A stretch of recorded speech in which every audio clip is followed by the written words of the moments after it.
আজকে আমাদের গন্তব্য ছিল ইদমাতুদ্দৌলা বা বেবি তাজমহল।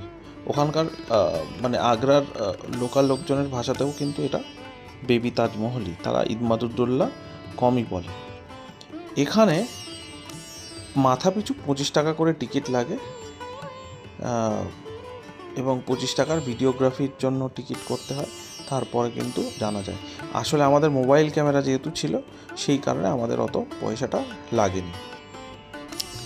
এটি বহু পুরনো একটি দরজাযুক্ত গেট আছে এবং এই গেটটাকে পার করলেই তবে বেবি তাজমহল কিন্তু আমাদের চোখের সামনে ভাসবে।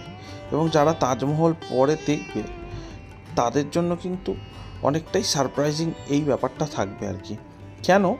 কারণ তাজমহল একরকম, এই বেবি তাজমহল অনেকটাই কিন্তু তাজমহলের মতো করেই তৈরি। আসলে এর তৈরি করার পেছনে বা এর জন্য একটা ইতিহাস কিন্তু আছে।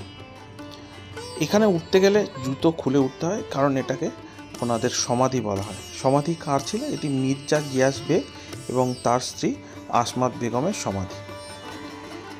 তিনি ইরান থেকে এসেছিলেন এবং আকবরের দাস ছিলেন এবং বিখ্যাত নূরজাহানের পিতা এবং মমতাজ মহলের দাদা ছিলেন, যার স্মরণে এই তাজমহল নির্মিত হয়েছিল।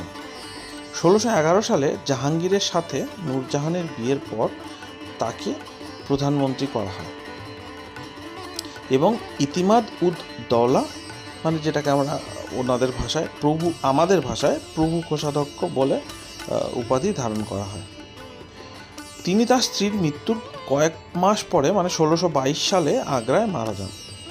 নূরজাহান তার পিতামাতার জন্য এই সমাধিটি নির্মাণ করেন এবং এই নির্মাণের সময়কাল ছিল 1622 থেকে 1628 সাল।